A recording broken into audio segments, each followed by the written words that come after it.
Welcome to the Common Bridge, where policy and current events are discussed in a fiercely nonpartisan manner.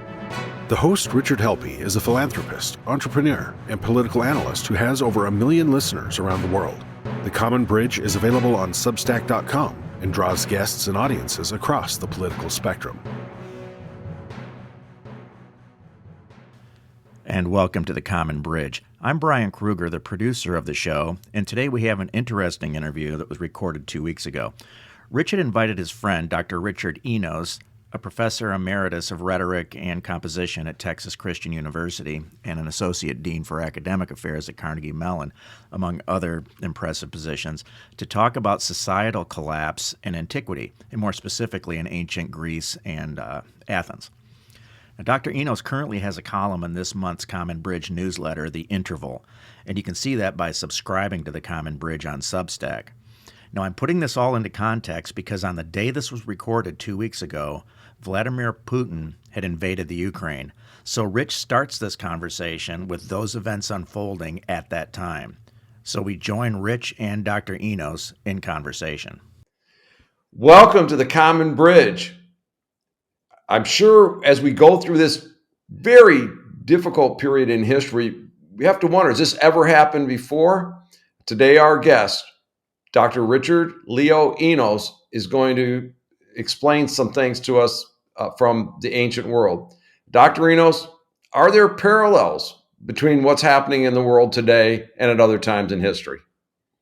Well, Rich, first, thank you for having me on. And I want to say an emphatic yes. In fact, as I watched the news unfold today, I was struck by the issues that we're facing and the similarities of the things that I study. And hopefully in our discussion today, the lessons we can learn from those past studies.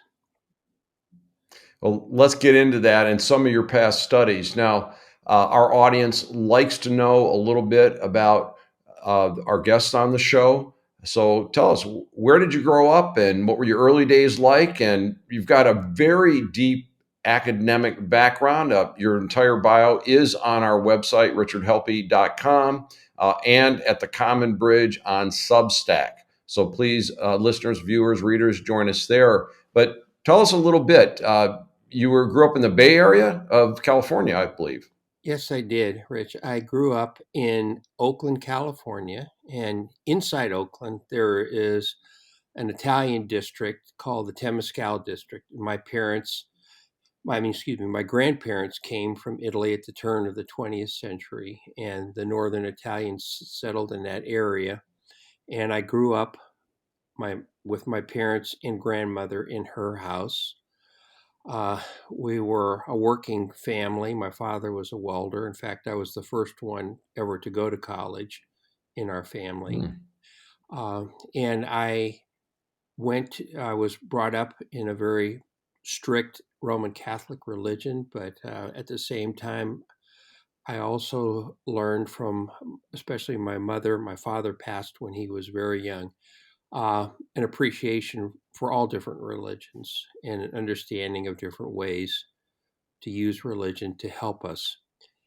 And I was able to go to college at what was then called Cal State Hayward, now Cal State University East Bay. And then I went to graduate school at Indiana University in Bloomington. I taught at the University of Michigan. Then I went to Carnegie Mellon University for several years. I was offered an endowed chair at Texas Christian University in Fort Worth, and I accepted that. And I formally retired from 46 years of teaching in 2019. But I still like to keep active in my research, and through this miracle of Zoom, I'm able to give lectures at different universities from time to time. And what's been your area of specialty through your academic preparation and your study? Well, I started off with and maybe this is because of my family background. I started off with a general interest in communication. I know this will sound odd, and this phenomenon may never happen again, but when my mother, who was born in America, went to school, she couldn't speak English. She could only speak Italian. And I became very interested in communication, but then I became very interested in the history of language, in the area of rhetoric and how people are influenced. And so as I went on through school, I had graduate minors in history and classics, and I studied the relationship between how people think and how they express those thoughts through history. And those ideas transfer, I think, very well. So for many years, both at Carnegie Mellon, especially, and TCU, I taught courses in propaganda analysis because many of the theories have their origin back in antiquity, although there's been a tremendous body of current research, of course. But I try to bring those two things together for my students when I teach propaganda analysis and try to help them do obviously what's in the title of the course, to analyze discourse, but also ultimately to help them make what they feel are good judgments about the discourse that they hear. That is so appropriate to our times and the amount of language and communications that's flying around on all of these different platforms. And so today, I hope that we can cover in 40 minutes or so that empires that rise, empires fall, um, history repeating itself. And I know you'll be educating the readers of the Common Bridge with a column that you've written for our first newsletter that comes out on March 7th. On this show, we've made parallels with the United States Civil War, as we seem to be pushed into this red and blue camp, or we're being dragged there. And we need to look at the parallels with the United States and failed empires. And I know there's some markers that you look for, like the devaluation of currency. So, to the extent that we can try to fit a graduate level course or from introduction to grad level about the Greek and the Roman and the British empires, and especially their rise and fall, let's dive into talking about some of the greatest empires of all time. So, how do we define the greatest empires Well, of all often time? I was thinking a great deal about this, and um, I think often, and maybe always, behind every great empire, there is a powerful figure. And sometimes they are called Mhm. dynasts. They are these larger than life personalities, and their impact does a great deal toward facilitating and extending, in some cases, empires. Now, this could be used, this could be abused.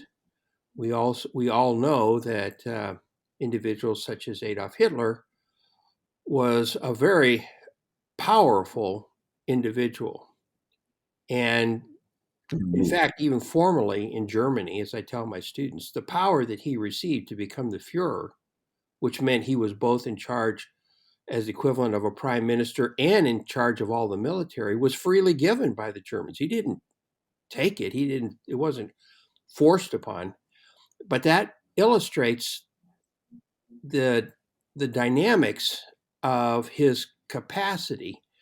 But of course, that capacity can be abused. And one of the things we need to ask very fundamental questions about is, can we actually teach responsible leadership? Can we teach people to become leaders? And there was a great deal of interest in this, of course, after World War II, and since then. But really, it's an historical question. Some people are surprised to learn that universities such as Oxford and Cambridge were founded not to provide their students with jobs. The universities were founded to create the leaders of the British Empire. These would be the people who would guide the empire, and there was an effort to try to do that. And we know great leaders can have great impact. We know, for example, that the examples are obvious.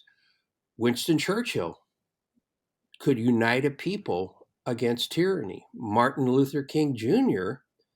could try to have a peaceful nonviolent resolution to very strong social issues. And of course, he was awarded the Nobel Peace Prize. Martin Luther King Jr. was, for his efforts. But my point is that we can look at powerful individuals and see how they can influence people, even to the extent of empires. Thank you for listening or watching this segment of Richard Helppie's The Common Bridge. On Substack, you can access the full archive and bonus columns, podcasts, and interviews for only $5 a month. At Substack.com, search for The Common Bridge and subscribe.